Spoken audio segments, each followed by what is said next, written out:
দেশজুড়ে আনন্দঘন পরিবেশে উদযাপিত হচ্ছে পবিত্র ঈদুল আজহা। সোমবার সকাল ৭টায় হাজারো ধর্মপ্রাণ মুসল্লির অংশগ্রহণে বায়তুল মোকাররম জাতীয় মসজিদে ঈদের প্রথম জামাত অনুষ্ঠিত হয়। ঈদের প্রথম জামায়াতে ইমামতি করেন পেশ ইমাম হাফেজ মাওলানা ইহসানুল হক। নামাজ শেষে দেশ ও জাতির কল্যাণের পাশাপাশি মোনাজাত করা হয় ফিলিস্তিনের নির্যাতিত মুসলিমদের জন্য।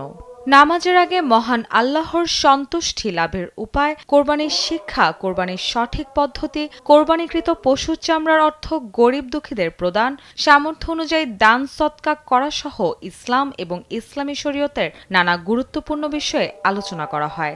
বায়তুল মোকাররমে মোট ৫টি জামাত অনুষ্ঠিত হওয়ার কথা রয়েছে। স্যান্ডেলিনা সো, রূপচর্চায় আভিজাত্য।